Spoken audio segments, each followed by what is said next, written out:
Okay, we are live. Greetings, everyone. This is Yoftahe Mulatu Gabru from Boston, Massachusetts on the Yoftahe Show. We're back again on Wednesday night. We have the program on Wednesday and Saturday at 12 noon. Today is a special. I have two special guests that I met over Clubhouse. We'll talk a little bit about Clubhouse later on. And then I have two youths, Adam and Ileana, who are here also to talk about how to participate in the American dream. Race should not be something that holds us back to be successful in America, but we will talk about the challenges, and where we come from should not be defining who we are, where we are going, and we'll talk about what that being successful means. So we are here tonight. So no orders, because I see Lisa next to me on the screen. I'm going to start with Lisa. So Lisa, if you can introduce yourself for those who don't know you, and please let us know a little bit about yourself then. Sure. I'm Lisa Carter. I am the CEO and founder of Drinkwater Marketing and Drinkwater Productions. Our company is born in digital and focuses on digital virtual events as well as digital marketing for our clients. And so right now we're just helping clients navigate the digital space, digital transformation to be successful, moving in a post-pandemic world.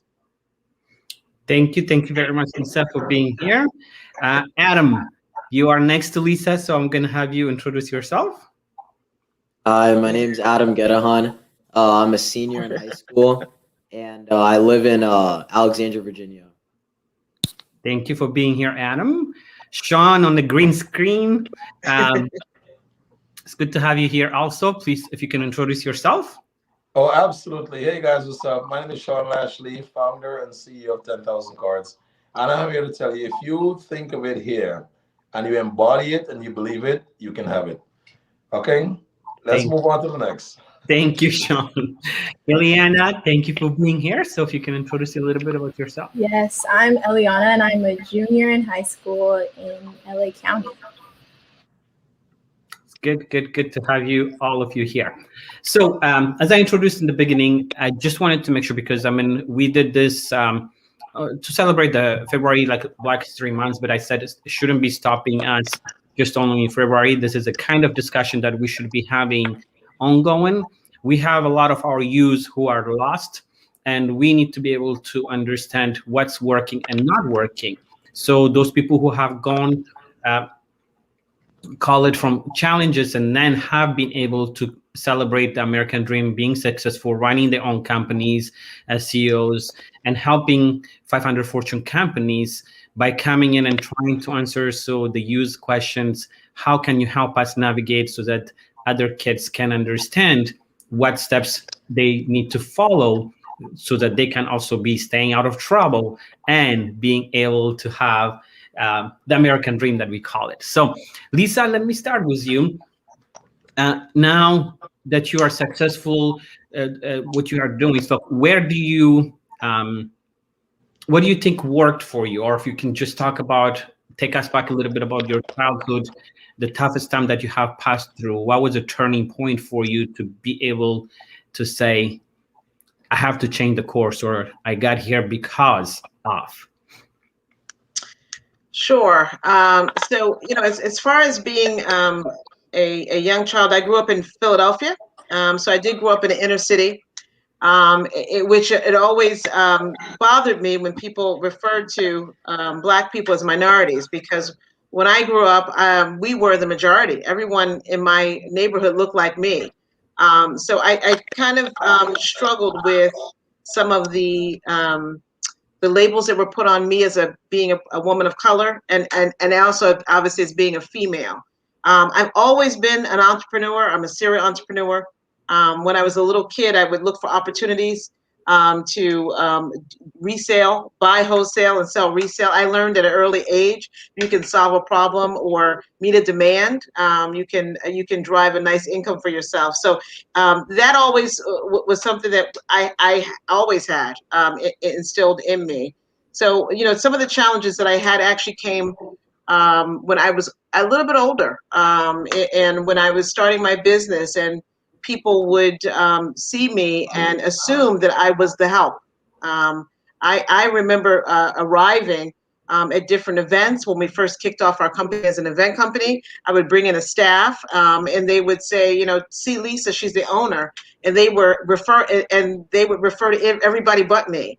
And so I've had that multiple times. So one of the challenges I had to overcome is not being offended by any of that, and raising myself above it. Right? I'm in business not for the celebrity. I'm in business to help business owners. I'm in business to provide generational wealth for my family. So if the girl at the door doesn't think that I don't look like a business owner, that's fine. So the first thing I think that I would say is getting over the fact that someone may be offended by how you look, your age, or the color of your skin. You got to rise above that, because no matter what, you're not going to please everybody. Thank you. That's a good advice. Sean, let me come to you. I think there is an echo somewhere. You are muted, Sean, if you're speaking. Okay. All right. So let me, for you, a similar question. So if you look back to where you started, what was the turning point for you? What really helped you to get where you are right now? I mean, look, for me, it started when I was very young. It started when I was 13 years old. When I was 13 years old, my dad gave me $250 to go shopping for Christmas. I came back with a shirt and a pants, and he cursed the crap out of me. And at 13 years old, I made a decision that no one was ever going to tell me what to do when it comes to money. So I had $5 remaining, and I bought a dishwashing liquid. I grabbed a piece of sponge, and then I got myself a bucket, and I started a car wash. 7 years later, I made $250,000 expansion. So just from that, I've always lived my life as no one is ever going to tell me what to do. Provided whatever I'm involved in is moral, legal, or ethical, nothing is going to stop me. And, when we started 10K Cars, we reached out to Lisa. And I said, Lisa, I don't know nothing about the internet. And I'm looking for the biggest company out here to help us. In 5 years, we will be in the top 10 in terms of influencers. And in 10 years, I will be number 1. So I need you to come on board with us, and let's make that possible. And we are definitely way above schedule to make it happen. So what I'm here to tell everyone is it doesn't matter what your past includes, doesn't matter what trauma you've been through. You just simply make a decision as to where you want to go, find out what work is going to be involved in it, understand the work that needs to be done, which is personal growth, make a commitment, and just go all in. That's it. Thank you. So that brings me to the next question for Lisa. So Sean reached out to you at some point that he has seen what you are able to do for him. So when he's reaching out with that, call it partnership, friendship, to be able to work with it, you have to be able to position yourself in some area to be able to be noticed by someone else to reach out to you. So what did it take for you to position yourself in a situation for someone else to say, Lisa can bring value to me? So what was the work that you did, or how did you position yourself to be for someone to reach out to you? You're muted, Lisa. Sorry about that. So the first thing is to listen, right? I think that when Sean approached me, he saw someone who was engaged and eventually became as passionate about his business as he was, right? And so I listened to what he had to offer, what his vision was. And that's really powerful when you can get someone to just listen, right? I didn't cut him off. I didn't tell him what he should do to change anything. The initial meeting that we had was just myself, and I think I do have a staff that works with the Drinkwater, and we listened to what the business goal was. And that's really important because we are doing a marketing and a communication, right, at the foundation. Forget about social media, forget about press releases or any brochures. At the foundation, my job is to communicate your vision and your services to a targeted audience. So I can't do that if I don't listen to what your services are, what your value add is, how you differentiate yourself, and what your overall mission, what is going to be the end result of all of this. And so I was able to do that. And then, of course, we talked about how we could help him in his journey to make 10,000 cards the number one digital card resource globally. So, just listening in the intake process as an agency, talking about some of the things that we can do, some of the tools that he was unaware of, that we could say, we can move this forward, and we have a team. And the one thing that a business owner loves to hear from us is that we have a team behind you. The world is full of solopreneurs and dynamic duos. That really makes up our core of our small businesses, right? Most small businesses don't have a board of directors. They're just one person, driven by lately a lot of female business owners is some of the growth. So you got one person with a great idea, and the one thing they need is a team behind them to either execute or just to chime in. And that's what we did for 10K cards. Thank you. That's good. So, Sean, back at you. At some point, you were doing this on your own or as other teams, and you decided from I to go to we. So, what made you think, or how did you decide that in order for me to grow, I need to also be allied with other people? And you picked Lisa for that reason. So, what was that shift for you when you decided, in order for me to grow now, I need to also have some kind of partnership and reach out to the people who can help me walk this journey and take it to the next level? Okay, so I've always lived my life as the Michael Jordan of the game. And I knew in this industry, I was going to be Michael Jordan of the game. And I was looking for my Phil Jackson. And I said, what better person would it be than to find the biggest, baddest company out there? And that was actually Drinkwater Marketing. So I got in touch with Lisa and I said, Lisa, I see you as my coach. I'm Michael Jordan. No one is going to stop me. No one's going to tell me what to do. However, when it's important and I need to know something, you're going to step in. You're going to say, Sean, you're going to listen. Here's what I'm going to tell you. And Lisa is one of the only advisors that I will listen to when it comes to actually making moves in terms of the brand, where we're going to go and what we're going to do. So because I have that level of respect for her, and obviously she's earned it, she's been able to navigate us to where we want to go in record time. And the more she would do is be like, okay, what you're doing is great. Just be aware of X, Y, and Z. But outside of that, you're doing a great job. Keep pushing. Okay? Thank you. Okay, Adam, Eliana, let me come to you guys. So you are in high school, and there are things that you hear, could be from TV, from other places, that looks like some limitation that sometimes you may be facing. And depending on your parents, we'll talk a little bit about that. So Adam, from what you have heard or from what you have prepared, what question, you can pick Lisa or you can pick Sean, or you can ask it for both. What questions would you have so far? So for either Lisa or Sean, whichever wants to go first, what do you guys think characterizes, what kind of skills do you think are needed to become successful?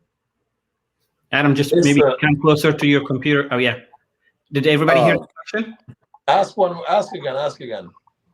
What kind of skills do you think you need, someone that's listening right now, to become successful?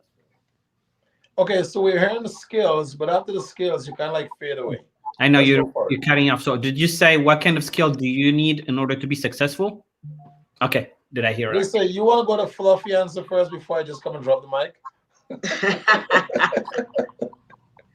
I think that's fine. I will take that. So at the surface, and being successful is to be focused, laser focused. And it's funny because Sean and I had that conversation this morning. We both eat and sleep and drink our business, and so you have to stay focused. And I would say you have to really find your niche. And so you can look and see how Sean is promoting himself, how Lisa, I'm promoting myself. You have to do what's right for you. So stay focused, but do it in your way. As my teenage son said, you got to do you. Because when you start trying to duplicate someone else, it never turns out right. So authenticity, staying authentic. If you're an Instagrammer, then do Instagram. If you're a YouTuber, then do YouTube. If you only work at night and everybody else is working during the day, work at night. So do you, because you're going to be passionate in the way that you know how, in the work style. in an industry that you really feel passionate about. Stay focused and do you. All right. So my question to you, young fella, what industry are you in? He's in high school. Oh, So. I'm in high school right now. That's fine. I was in high school once. What industry are you in? Cool. I'm not. Well, if you don't know what industry you're in, What what makes you get up in the morning? When you get up in the morning, you go, "Wow, I can't wait to do X, Y, or Z." What makes you get up in the morning and smile? And that can be anything. I can't wait to go to the gym. To the gym? All right. Okay. So fitness. Why is fitness important to you? Keeps me healthy. It's a fun hobby to me. Why is health important to you? Because without health,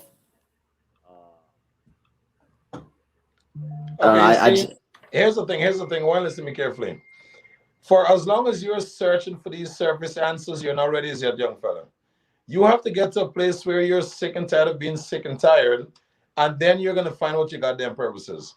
And when you find what your purpose is and you're not willing to negotiate with it, then you're going to start winning. So my recommendation to you is A, find out what wakes you up in the morning. Lisa just asked you that question. And when you find out what wakes you up in the morning, you're going to get up every morning and you're going to kick ass every day. So first you need to find out what that thing is. Oh, my computer's back for 1 second. On? Oh, guys, can you see me? Yeah, you need to turn off the phone, I guess. Thank you. That's easy. Okay, and we're live. Hello.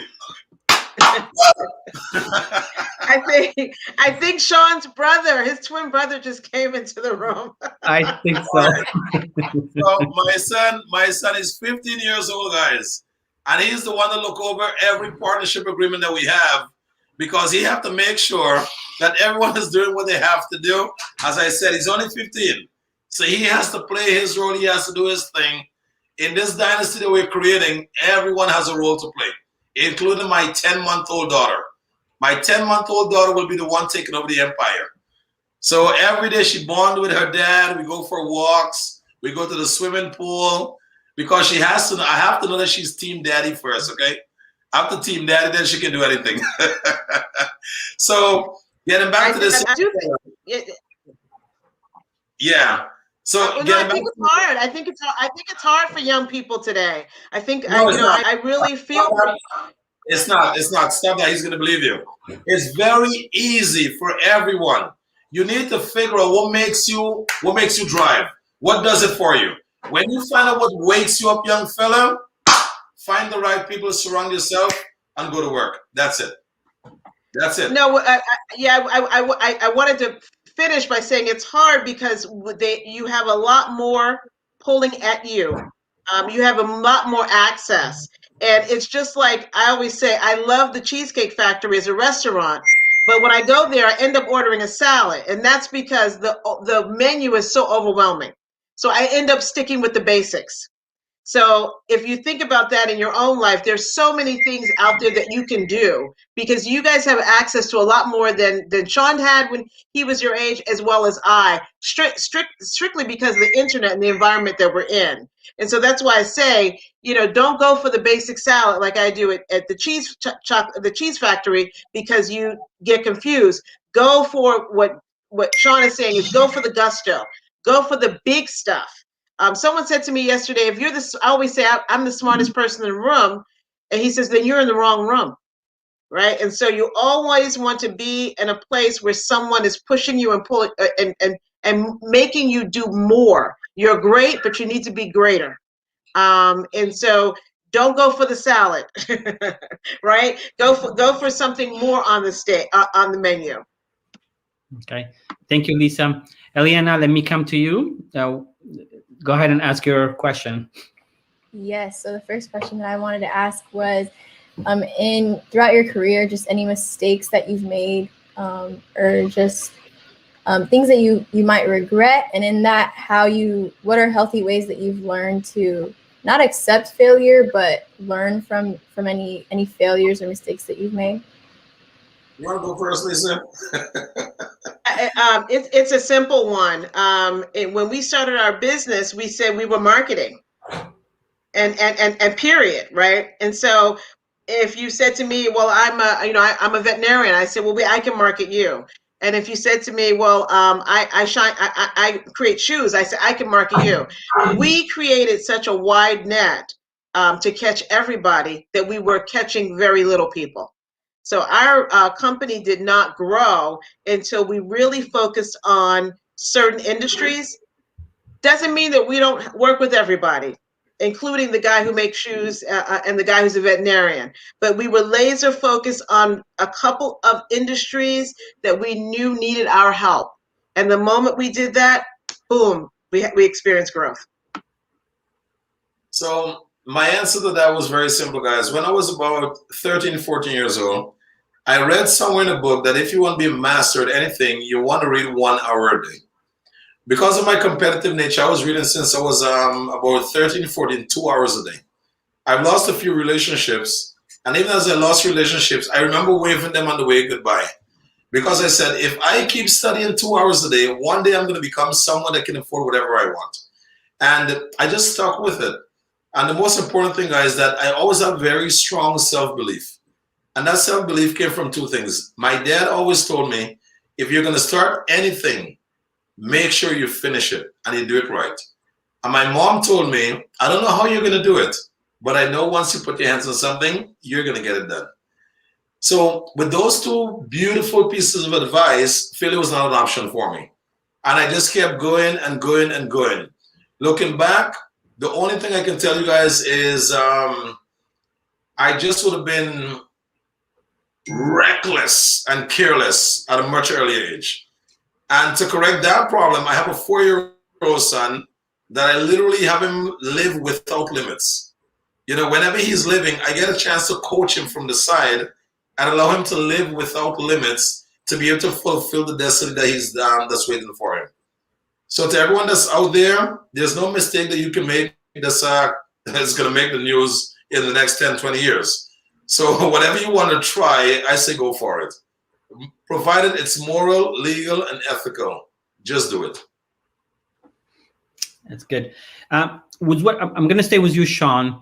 Sometimes, like, in order for you to be able to have that kind of mindset, we always think about what, like John Maxwell talks about, the law of the lid.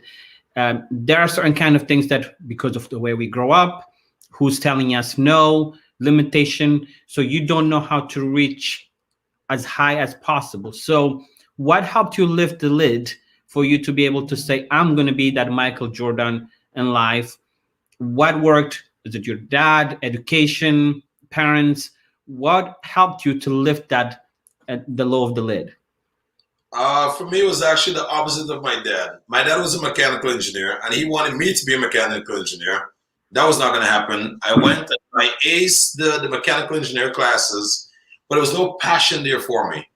So I always modeled successful people having whatever they want, whatever they wanted. And I always knew that was going to be mine someday. So all I did, I just studied a wide array of successful people, and I found out what they were doing that was in common with what I was doing. And then all I did was I just keep doubling up. When I was, I think, 18 years old, I started studying Tony Robbins. And I just went deep dive into Tony. I studied everything. I watched every YouTube channel. And then I started to monetize the thing that I got for free. And then as I made some money on it, I actually went and purchased his programs. I went and actually saw him. But for me, it all started from free. And I'll tell you why. One of my guiding principles are, if I can do it, you can do it. So I put myself in a situation where even if I'm homeless, I can find success. Because from homeless, it's $1. From $1, it's $10. From $10, it's $100. From $100, it's $1,000. From $1,000, it's $10,000. So my thing is, I'm always trying to figure out, okay, how can I start from zero and make my way from zero? And guys, that's very easy. If I'm homeless, hey, I need 100. Hey, I need 100. If I ask 1,000 people for $100, although I'm homeless, I'm going to get $100. And then from the $100, I'm going to grow and grow and grow. That's why when I was 13 years old and my dad pissed me off, I literally took $5 and I turned $5 into $250,000 in 7 years. because I was laser focused on never having to ask for money again. And all I do right now, I just leverage, leverage, leverage, leverage. And if you guys want to know what's the real secret to success, it's leverage. Thank you for that. Lisa, back at you. On we talked about the lead, the influence or the leverage that Sean is talking about. For you, what was the mindset that you had to develop, and what helped you to develop that mindset, and what is it that really helped you to get that key to be on the road of success? Right. So so one of the things that I cut my teeth in corporate America.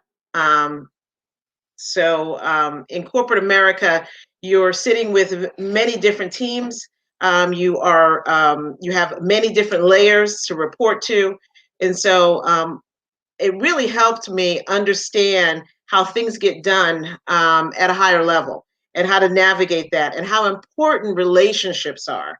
And I think that was also one of the things that Sean was talking about. Leveraging your relationships in your sphere goes a long way. You really can't get a lot done without that.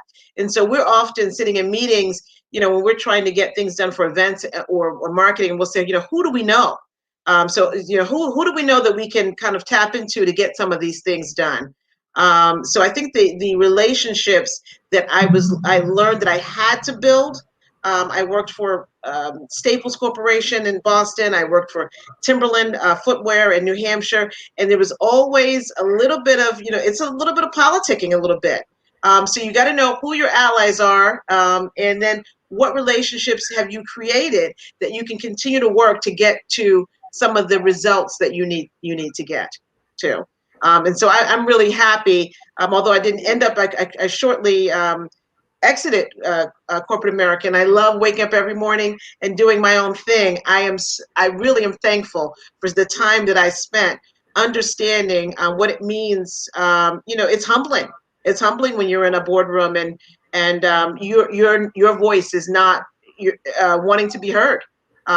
It's humbling to be at a meeting where the client really wants to talk to you because they know that you really are the one doing the work, but you have several layers of bosses in the room.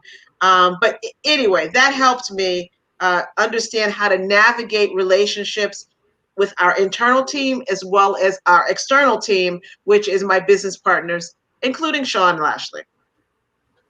Thank you. Ileana, I'm going to come to you. So if you want to ask another question.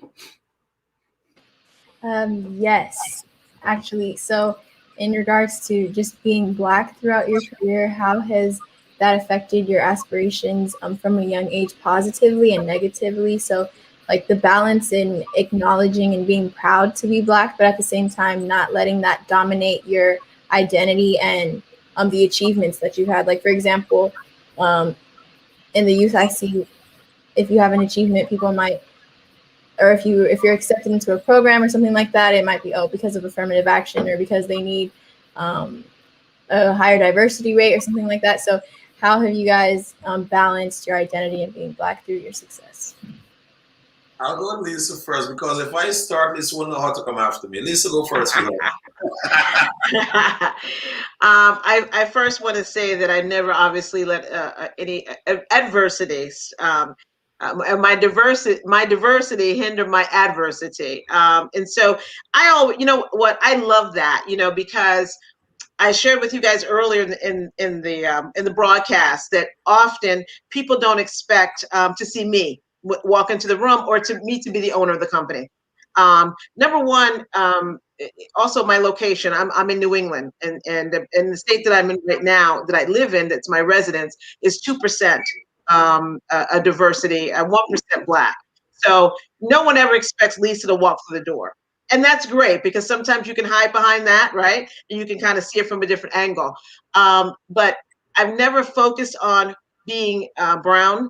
I never focused on being a woman. I always focused on doing the best job I can. It's disheartening when someone says, "Oh my goodness, you're so articulate." It's demeaning for someone to say that. But at the same time, I look and I flip that script. like Sean has taught me to, and I say, okay, this is going to be a teachable moment for them. I already knew who I was when I walked through the door. And so this is a teachable moment for this person to say, okay, she runs a business, she's articulate, she makes money, she's organized, she manages her business. And whatever you thought about people of color, women who look like me, people who look like me, when I walk away, when I walk out of that room, you will have a different experience. So I embrace it. I try not to make it about me, and I always say it's the other person. And so I don't let that stop me. So Great. for me, it was very simple, guys. Step one, as I mentioned, I started reading when I was very young.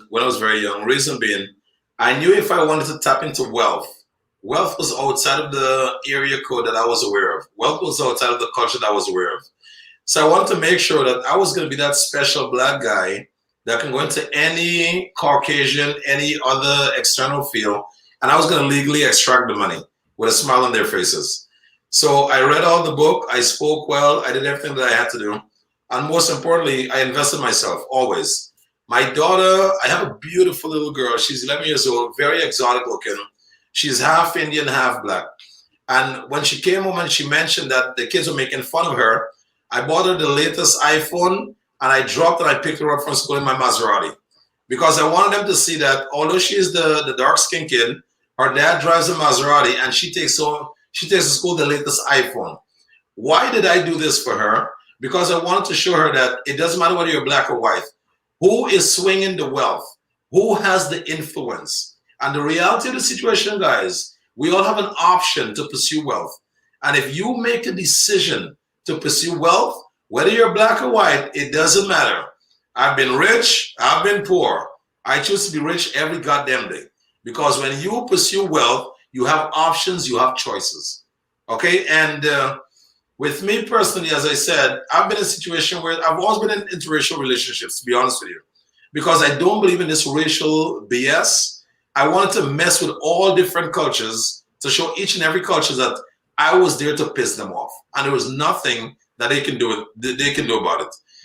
So when I find myself in situations where I'm the darkest guy in the room, I ensure that I was the highest earner. I ensure I was the most influential person in the room. So whenever I would enter a room, I would go find the biggest fish, the biggest whale, the biggest unicorn, and I would befriend that unicorn because of the skills that I have achieved from reading, learning. If you meet someone and they have something that you don't have, guys, become the student. It's okay. Be the quiet one, learn as much as you possibly can, and learn exactly how to communicate to those individuals. So when I go anywhere, guys, I'm always the chameleon in the room that can fit into any environment and be able to penetrate the marketplace at the highest level. And, you know, becoming wealthy is just no longer a question. When you're wealthy, everyone listens. That's good. Adam, next question for you. Adam, where's your energy, young fella? Where's your energy? Come on. Let's go.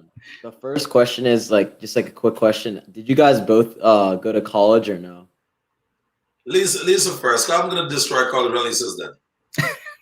Yeah, so I went to a fashion school. I went to Fashion Institute of Technology, which is a division of SUNY, State University of New York. If you ask me how important college is today, I think that at a high level, it means something. I do remember being very experienced at a particular company, and they brought in a bunch of MBAs, and it was clear that those MBAs were going to be people that I was going to be reporting to in the future. I think, however, today, if we look at the way the economy is, the post-COVID economy, not about 2019, but what it's going to look like in 2022, whether you choose or not to go to school, right? It's not about college, it's about training. So whatever you sign up for, whether that's a four-year university or a community college or just a technical school, make sure that, again, it's focused in one industry and it's about training, not about the books, right? We just brought my son, who is 19 years old, into our organization, and he said, "Mom, I could have not gotten this sitting in a classroom. We could have absolutely not gotten this." And he was more engaged than sitting in a classroom. So we do have to do something about the educational system and how we train and get young people like you guys prepared, because you're wasting a lot of years with that energy that Sean is trying to bring out right now. That energy is being wasted because you're being forced to go into classrooms. You're being forced to read when you guys are all on your phones. You're being forced not to use technology when that's your first nature. So we do have to do something about that. But I did go to college. It's not for everybody, and it doesn't mean that you can't still be successful, right, Sean? Absolutely. So on my thing with college, so first off, you guys are way ahead of the curve being on the after show. There's no two ways about it. The fact that you guys are here, you're not with the rest. That's step one.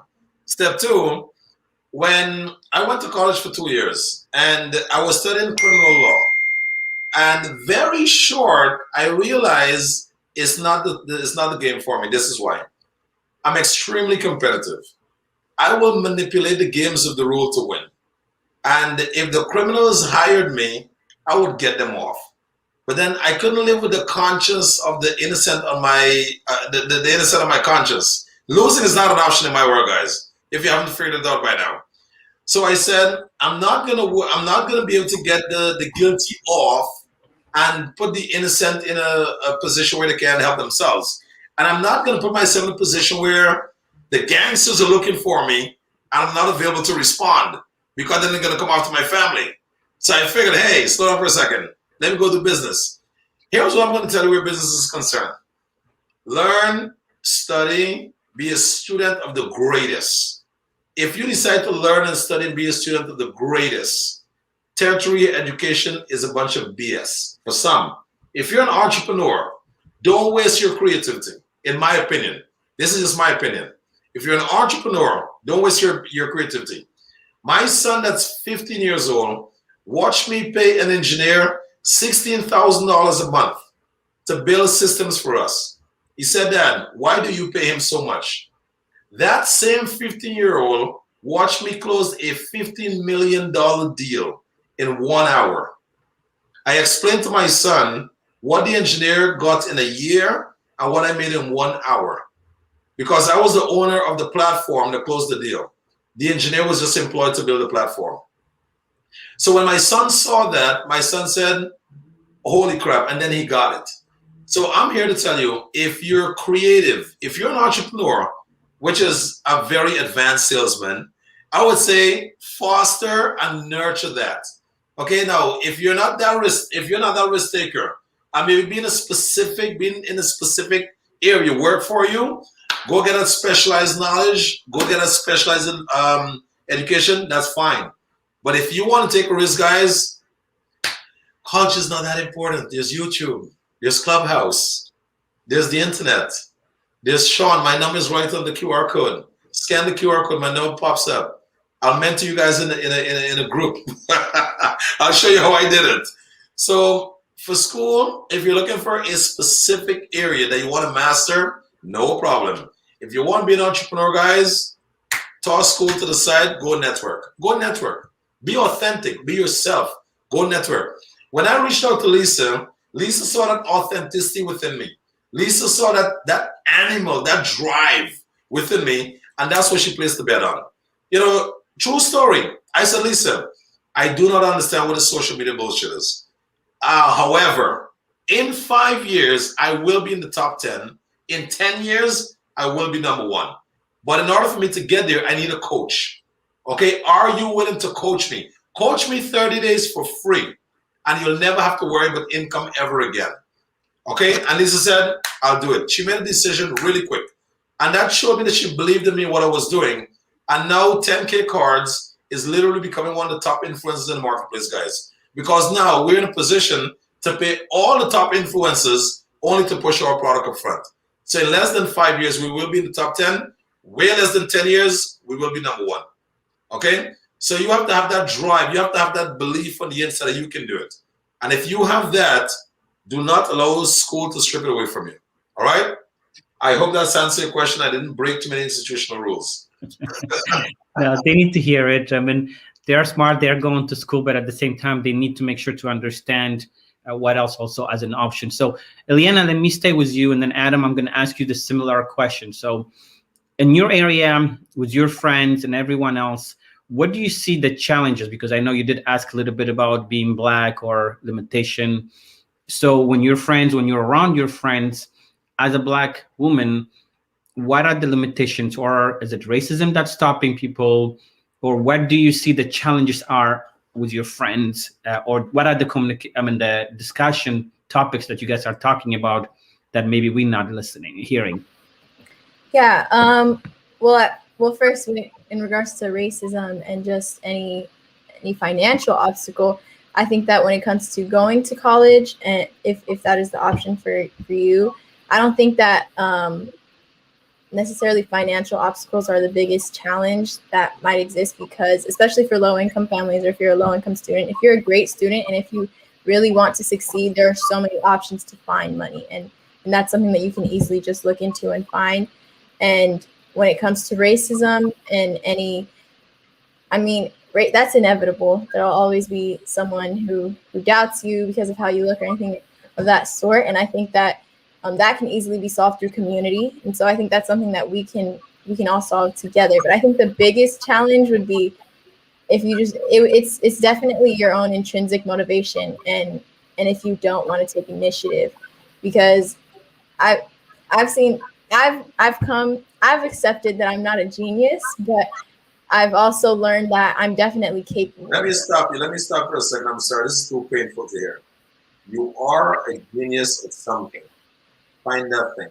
What I meant was, because what I found so when I say genius, what I mean is someone who is able to, when they learn something, they understand it quickly, and they don't need to put that much time to understand it and of that sort. And so if a goldfish cannot climb a tree, that means he's not a genius. I didn't hear. Sorry, can you repeat? If a goldfish cannot climb a tree, that means he's not a genius. It means you're judging the goldfish. Oh, if a goldfish. I mean, I think that's where she's getting at, I think. Yeah, I'm saying that I'm still capable. I want to break that belief for her. I'm purposely jumping in. I want to break that belief. Don't you ever say you're not a genius. Don't you ever say anything that's not empowering by yourself as you are. That's the first gift I want to give to you. You think more about yourself than anyone else can think about you, because only you know what you can do. Yes, actually following that. Yes. So I know that I am capable of reaching the same level of I guess it's an interpretation of the word genius, I guess you could say. So I know, and I've understood that I'm capable of anything that what society might perceive as a genius is capable of, because I can put in the work to get there. And so I think that what I've seen in my school, especially, it's predominantly Asian, and academic excellence is everywhere. You have to take a specific test to get in, all of that. And what I've seen with the Black students and just minority students at my school, also I'm co-president and founder of Young Black Scholars at my school, and we have so many resources. It's abundant. I bring like college reps and people to speak on careers all of the time, and the resources are there. It's just you have to have the initiative to go out and use the resources that are provided. And so if you don't have that initiative, and if you don't have that mindset, that would be the biggest challenge, because now going to college, especially with the exposure of so many social justice movements in the summer, I think that everyone is pouring out resources, especially to brown minority communities, especially for education also. And so the resources are there. I think it's just a lack of initiative. Adam, what do you see from your friends, neighborhood, or discussion that you're having? What are the challenges that you are hearing from your group of friends? I wouldn't necessarily say challenges, but a lot of my friends are African American, and recently I've been noticing that, like, so in my opinion, I didn't do like the best in school in like the first 2 years of school, and a lot of my friends like know that, like the non-African American ones, And recently I've been getting into certain universities that they haven't been getting into. And so have like my other Black friends too. And a lot of people that aren't just aren't Black haven't been getting into the same university as us. And I believe that I show like my own like uniqueness like through like my essays and stuff. But Come closer to the computer when you're speaking. But several like students have like talked about us saying like, oh yeah, like I don't understand why these people who have like less stats than us are getting into these schools when we're better than them, saying that like, oh, it's just because like they're Black, they're getting into these schools. So like that's just like been conversations that we've been having recently. Like, not just because we're Black. Obviously, they do need diversity, but I believe that we show like a certain uniqueness, the activities we do. Like, that's just what I have to say. Yeah, you bring up a great point because when my children, I was taking my kids around. We were considering a couple prep schools, and with prep schools, it is not about grades, and so they want a well-rounded student. And so I'm glad you point that out as a rebuttal to some of these accusations, because it is about your drive. It is about the fact that you're a student athlete. Your health and fitness. You play a sport. I'm assuming. Oh, I used to play track. Track. You used to run track. So they're looking for you to be book smart, as well as do well academically, as well as through athletics. And during the interview process, in some of these, and I equate this to college entrance interviews as well. They also want to know, what have you done for your community? And so that's playing a real big role right now. When you can talk to an admissions director and say, look, not only did I study and I played sports, but I also was heavily involved in fundraisers. And I did the annual cleanup on my street. They want students at these higher education facilities that are well-rounded, not just great at running track or playing basketball or football. They want to know that you also have some academic acumen to you. And then, what are you doing for your community? What have you done as a person? Where's your moral compass, right? Because they want that in the school as well. So I'm glad you have that sense to say that, because that is a lot of what colleges and higher education facilities are looking for. It's not just daddy's paycheck and good grades. Sean, anything you want to add? You're muted. All right, and we're back. So at the end of the day, guys, it all comes down to what's the conversation you're having with yourself. I've been extremely blessed, brother, not to really give too much of what others are thinking about me. Why? No one knows you better than you.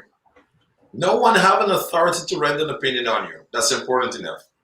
So the conversation that you're going to have inside of your head about you is the most important conversation that you're going to have. So what I want to challenge you guys to do is to like really search yourself and see, what do you want? What impact do you want to have? What are you good at? Okay, and when you find that one thing, go laser focus on it, guys. The internet is open. You guys can study all the interviews. Like, this is a genius interviewer you have here. I mean, you have me and Lisa at the same time. That's genius. It's mind-blowing. How did he come up with that? I don't know. So the point I'm trying to make to you is, go seek the information that's already out there. But if you're not excited about what you're doing, go find that excitement, guys. When it comes to entrepreneur, I can talk entrepreneur 24/7. I can speak of entrepreneurs 24/7. It's almost like I found that silver bullet when it comes to entrepreneurialism. School, I can't help you. I'm sorry. Lisa's the diplomatic one. Go speak to her. I'm the wrong guy for school. But when it comes to, are you clear on what you want? Great. Go find someone who's done it before and model them. Model them to the point where you intend to actually surpass them. And when you surpass them is when you're going to find all the success that you're looking for. But a conversation you're having with yourself is the most important conversation that you can have. Nothing else matters. Okay. let me follow up with that, Lisa, coming to you with what Sean said. And all of us have, call it challenges, roadblocks. There is a tough time that we go through. It could be because of health, it could be because financial, could be so many other things. So was there a moment in your life and says that you really thought this was tough and you're ready to give up? And then what did you find within you to help you overcome that and then be who you are right now? So was there a moment, could be in your childhood, adulthood, whenever it's something that you decide this was tough, it's going to make me give up, but you found something or someone helped you to get out of there or that? Yeah, I have so many stories, right? If you're in business long enough, you've been through everything, and if you live long enough, you've been through everything. So on the personal side, I've been through, children struggling with addiction. I've gone through divorce. So all those things, when you through your life, can put road bumps. And so I always tell young people the difference between me and someone else. No one's left out, first of all. Whatever challenges that you have in life, best to believe that someone else is going through something similar or has, right? There's no one that's left out in this universe of challenges. It's a part of living. And the difference between you and the person that does end up with not moving beyond those challenges, it's the pothole. I always say, when you're driving, you hit a pothole, the tires go right over it. You bump and you go up, and a lot of people don't come out of the pothole, and that's just going to be the difference between you and the other folks in your sphere, your coworkers, other students. Some of them are just going to linger in that pothole, and the tires are not going to just roll over. One of the things that was very pivotal when I first started my business was Drinkwater started out as an events company. So remember, I'm a mom of, at that point, 2 kids. I had a corporate job, and I had the vision that the corporate job will always come and go. And because I, like Sean, is a little bit of a control freak, I never wanted an organization to make the difference between me and my children eating. So what I realized is that I could see, I'm working, and then one day they fired the boss. I'm working another job, they fired the secretary, and I thought, this is really volatile. And by the way, the higher you go up in corporate America, the harder you can fall. And if you see it with politicians, you see it in corporations, right? The CEO. How about on some of the NFL teams, right? The coach has a losing season, he's out of there. So sometimes when you're working for somebody else, sometimes the more you make, the harder you can fall. And I just didn't want that volatility. So I started Drinkwater as a side gig, a plan B. My plan B meant a lot to me, but it was not what my family was living off of. I created the first, as an African American, as a woman, as anybody, the first restaurant week in my state. And the state of New Hampshire had never had a restaurant week until I created it. I went to work in my relationships. I went to the Chamber of Commerce. I went to the women's group. I went to everybody and said, I got this great idea. The Chamber of Commerce, who generally in every town, every state has one, they're the ones who handle tourism. The idea was a restaurant week. Well, I went to the chamber and I said, hey, I got this great idea. Let's do a restaurant week. And what they said to me was, what is in it for us? Well, I'm a smart girl, and I know that no one's going to move forward to anything unless they can find value. So I said, well, how many restaurants have memberships with your organization? They said 3.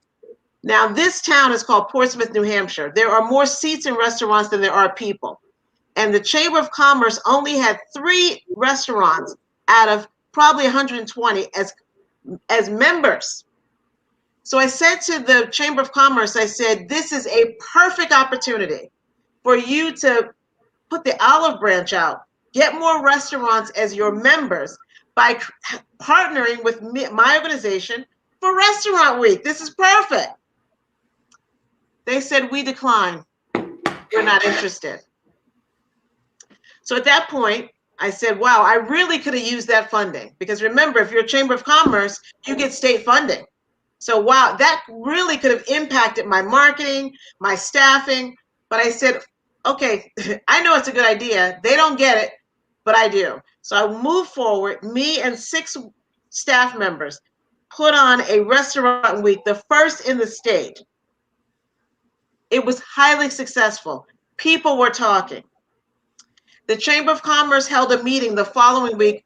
I was not invited. They sat the restaurants down and they said, how did it go? And the restaurant said, Lisa and her team did a great job. We love this. We need to keep doing it every year. The Chamber of Commerce said, we're going to talk to Lisa, but we'll take it over now. They completely moved the event from my company to their company under federal funding, state funding, under tourism, and left Drinkwater Marketing out. Jesus, put that gun down.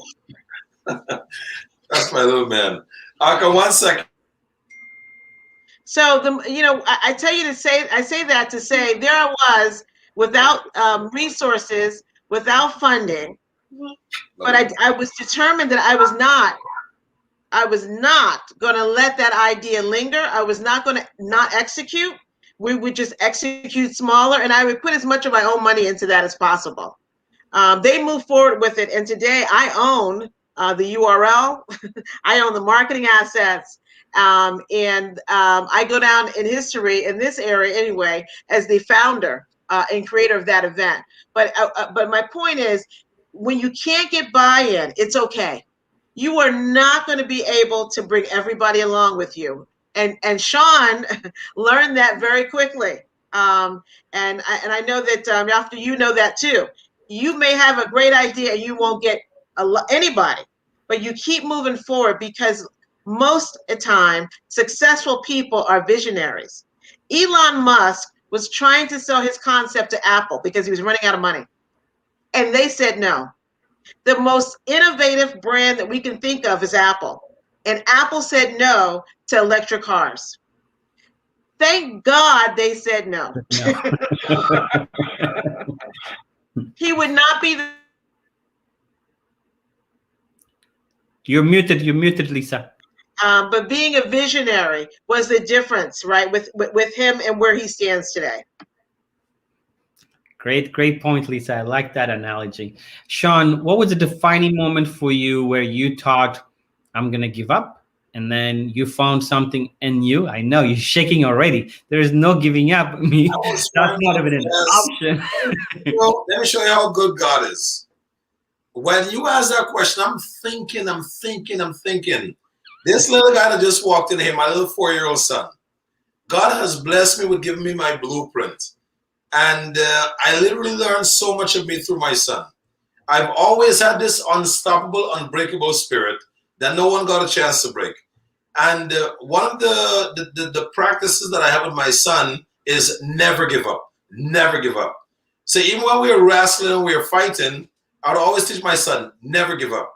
So even if we were fighting, I said, okay, do we give up? No, he's like, never give up. And he will always go after it.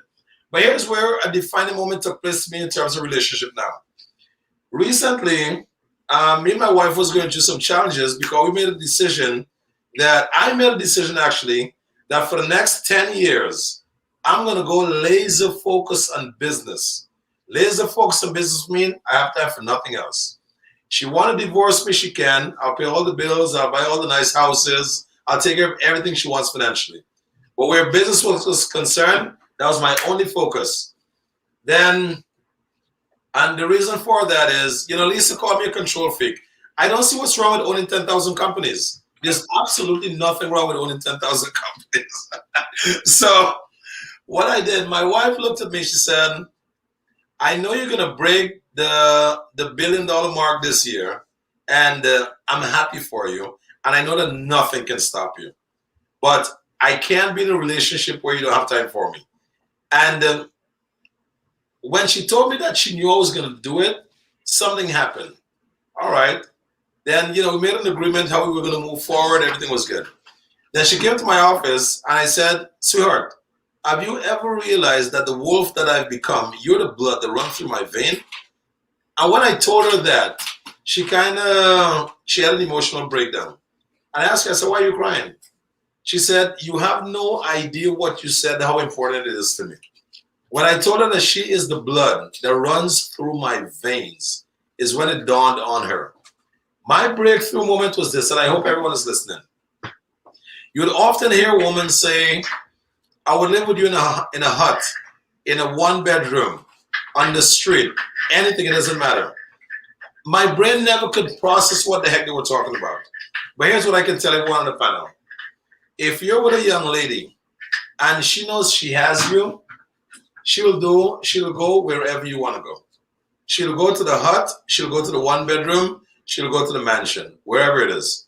So if it is that you're looking to buy your wife a mansion and you're not there with her, it doesn't mean shit.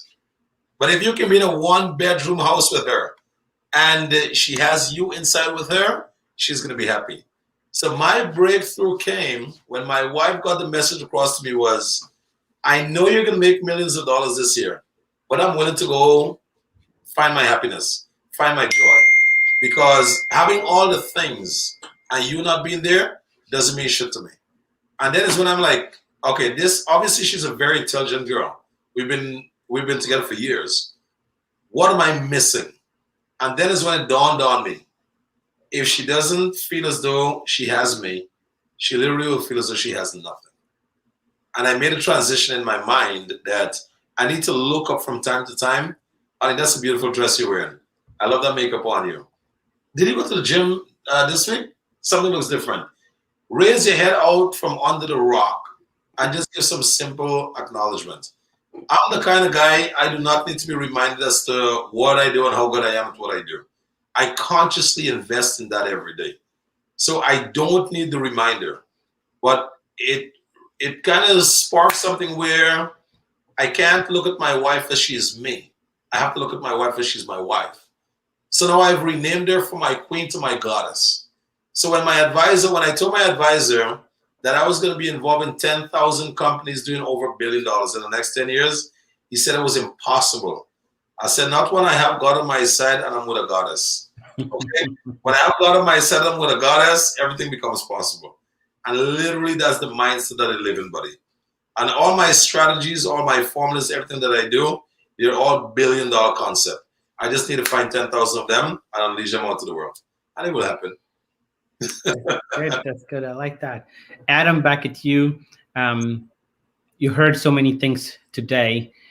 What are the points that you're taking? What are you learning from all of this? I think the biggest thing that I'm gonna take away from this is Come close to the computer. I think we're losing you.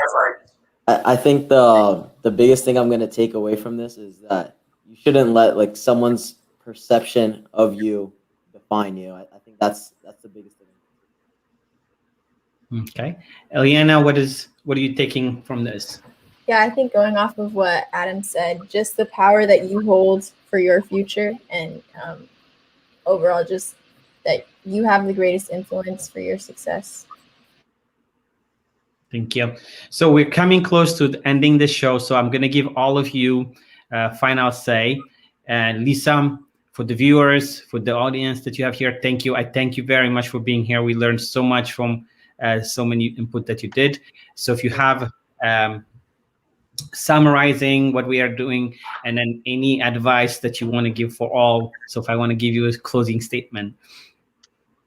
I guess in closing, first of all, thank you so much for the opportunity. It was, we met in Clubhouse, and it was, you gave us a little bit of a nugget as to what we could expect tonight, and it exceeded my expectations. And the two panelists and co-hosts were just wonderful tonight. So thank you for that. I think that we are entering, everybody, a time that we have to pay very close attention. We're coming in a post-COVID economy, and a lot of things that we did during this economy, during the COVID lockdown, is going to continue. And unfortunately, a lot of people are going to be left behind. And so the word pivot was something that we used during COVID, that we're going to have to continue to be careful. Our people of color, POC, we are at most vulnerable right now. The wealth gap is going to continue to widen. And when they say K economy, I hope everybody knows what that means. So when you look at a K, there's a top and then there's a bottom and there's nothing in between. And so we tend to be always at the bottom when these things happen historically. But I would love to be able to help Black and brown businesses rise to the top. It's not difficult. We got to stay focused. You have to spend money. You have to pay attention. Nothing is free. But if you invest in yourself and you invest in your ideas, you can be at the top of that K. And that's anything from cryptocurrency to social media to digital. Just keep watching and listening because it's all being written right out in front of you. But if you don't listen and you don't pay attention, time is going to fly. And so right now there's a lot of things happening and we're all saying that can't be. That can't be that there'll be no more banks and everybody will be on their phones doing 10K through the 10K cards, making transactions for their business. It absolutely is happening. Businesses like banks are closing left and right. Banks are closing and reducing their branch footprint as quick as clothing companies right now. What does that mean?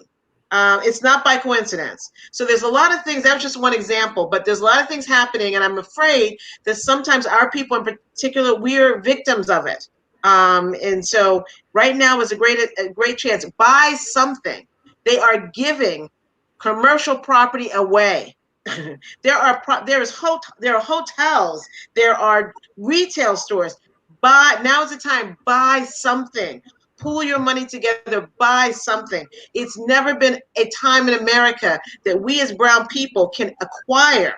And it's by default, that everybody was hurt by this pandemic. But we can be grabbing the ashes, right, for ourselves.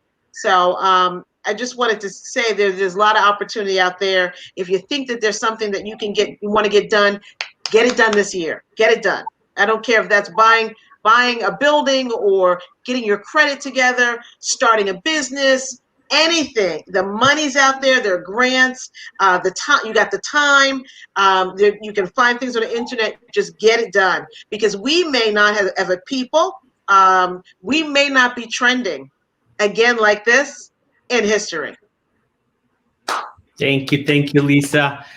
Adam, let me come to you. Sean will close us at the end, so I'm going to go to Adam and then Eliana. You didn't tell us a lot that you're doing at school, so you have a group that you're running as a president. So tell us what you would take from this, and then what also for your age group, what advice do you have from everything that you've heard, and your closing statement, what would it be? Come closer to the computer when you're talking. Okay, so about what I do in school, I'm a board member of the Ethiopian. Come closer. I'm a board member of the Ethiopian Eritrean Students Association. At my Stay close. You have to stay closer, man. Yeah, stay to the computer, as if like this.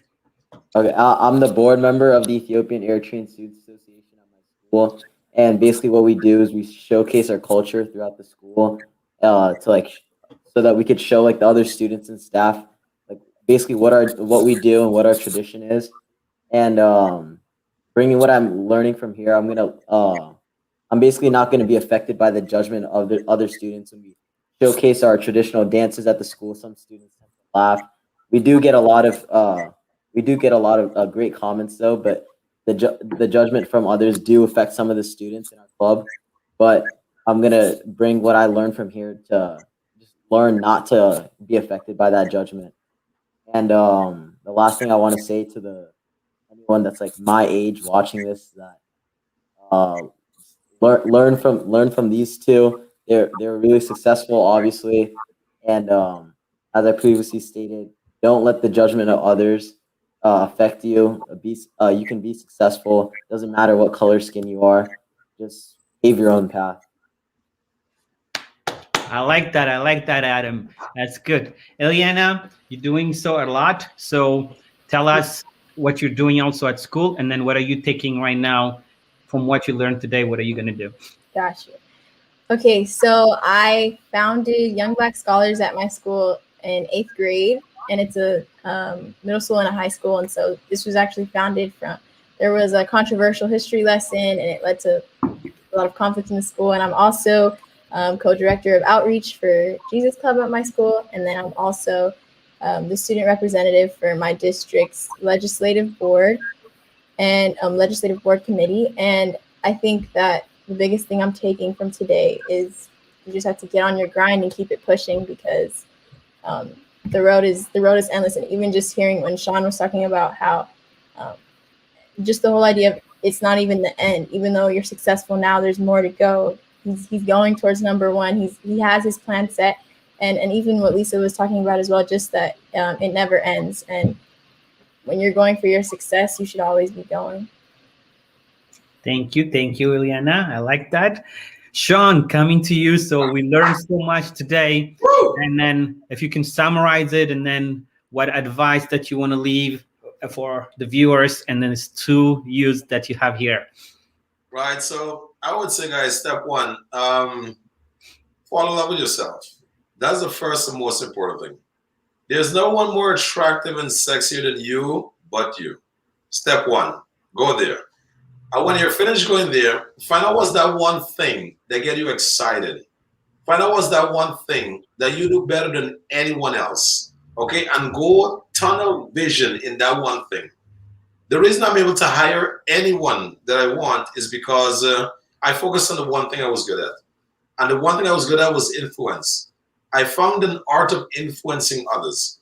And if you can influence others, then you'll be able to command an army that will always be there for you. Now, just to give you guys some credit on the Black and brown culture, I was involved in a multi-billion-dollar deal, multi-billion with a B, regarding my brand. I kept the pen next to the contract for approximately 1 week because I didn't like the structure of the deal. There were going to be a white CEO. There was going to be a lot of white upper edge individual. I'm not hungry. My family's not hungry. We own a lot of shit.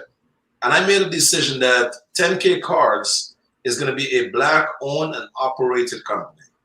This thing where people think that Black is a thing, no. I'm going to turn the whole formula back around. I didn't give a shit what it was going to cost me to make sure we have a Black owned and operated company. I said, that's what will be done. That's the end of the story. The $20 million that we were going to be a part of in a transaction with a collaboration, I got the 15 million by myself 2 weeks later. And the 15 is just the beginning of something else, because I can completely be myself. I can hire a bunch of professionals to do what I have to do. And I'm a loose cannon. I'm probably going to be an ambassador of 10K Cards. You know, I'm not going to be the CEO. I'm going to hire a damn CEO. So they're going to do all the good shit. And I'm just going to go out and do a bunch of damages and call Lisa and say, Lisa, you need to clean this up for me. And from those things, we're going to just keep creating opportunities. So I'm here to tell you guys that there is a Black owned and operated company out there that will bring tremendous pride back home. And there's no price for us. Multi-billionaires came to me and said, okay, how much can we pay to buy in? We don't buy in. My company is in trust. We can do collaboration and something else. And that's the end of the story. Know who you are. Believe in yourself. Believe in yourself. And leverage who you have become to get to where you want to get to. All right? Guys, I'm telling you, if you don't think you're the shit, no one else will. So fall in love with yourself and think that you are the SHYT. I think I'm not supposed to curse in this, so let's go. No cursing.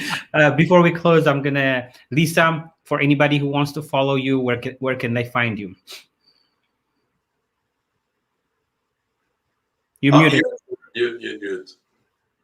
I'm most active on LinkedIn, but you also can find me at Drinkwater Social on Instagram, and then Drinkwater Marketing has a Facebook page. You're muted again. No. Okay. Sean, for the people who want to follow you, where can they find you? Guys, they're serious. Find me on Clubhouse. Go to Clubhouse. Oh yeah, Sean and I have a Clubhouse room. We have a BYOB, Build Your Own Brand Clubhouse room. There you go. 10K That's card. right. Go to Clubhouse, or most importantly, when you play back this tape, guys, point your camera at the QR code that's right next to me. When you point your camera on that QR code, my digital card is going to pop up. As my digital card pop up, you'll be able to stalk me on Facebook, on Instagram, on YouTube, on Google. Anywhere you want to find me is all connected to that QR code. But the reality of the situation is, guys, go on Clubhouse. If you guys are not on Clubhouse, you're missing a huge opportunity to connect with the greatest of the greatest. Okay? And again, my message will always be, listen to me carefully, you are one decision away from everything you're looking for in life. One decision away. Say yes. That's right. I like that. One decision away for everything. It's every day we wake up. We all of us get 24 hours. What That's we right. do those 24 hours, that's what's going to matter. Look at that. Let's try it again. Let's try it again. Okay, let me turn it off. So I'm going to turn on my camera, guys, okay? I'm going to turn on my camera. And I'm going to point my camera at the QR code. When I point my camera at the QR code, look what happens. Isn't that beautiful? It is beautiful. Okay. All you have to do, guys, point your camera at the QR code, touch the link, my digital card pops up. That's right. We all have it. So, and for being two students with the world wide in front of you, you will get a digital card. So point the camera, the QR code, scan it, shoot me a message, and I'm going to hook both of you guys up with not only a QR code, but an opportunity to become an affiliate partner with the company. All right? Wow. That's right. Having 10K cars on the show. That's right. And I'll post also on the show the thinking card, his and Lisa's connection, and then you'll also have my thinking card on it. So once again, thank you very much for all of you for being here. Tonight we learned from everything we learned. Just take one thing that you can do tomorrow different that you have not been doing today. That's all I'm going to ask all of us, starting from myself. So I learned so much today. And the power of influence that Sean has been talking about the whole night, it's always, I learned this, I think, also from John Maxwell. It says, I think, the true nature of leadership is influence, nothing more, nothing less. So we have learned, and then Adam and Eliana, I know what you will be the next leaders, and you have taken so much from here. We have learned also so much from you. Just do one thing that you learned from today, and let's help each other. At the end of the day, it's what we do as a community that's also going to be able to help us elevate. So once again, Sean and Lisa, I thank you. Clubhouse, I'm there too. I'll talk, Eliana, Adam, if you want to know more about Clubhouse, let me know, and then I'll tell you more about it. Once again, this is Yoftahe Gavru from Boston, Massachusetts. From the Yoftahe Show. We'll see you again on Saturday at 12 noon. I'm going to be bringing you magic, art, and music. It's going to be an entertaining day at 12 noon Eastern time on Saturday. So please be good in everything that you do. And then I'm going to steal what Sean said. Fall in love with yourself, because nobody else is going to do it for you. So I'll be using that line over and over again. And then Adam said it also, anybody that can tell you that you cannot do it, then go out and prove that you can. So that's why we are here. Keep going. So once again, this is Yoftahe Gavru from the Yoftahe Show. I thank you, and then I wish you all a blessed night until I see you again on Saturday at 12 noon Eastern time. Okay. Good night, everyone. Say, guys. Good night. All right, thank you.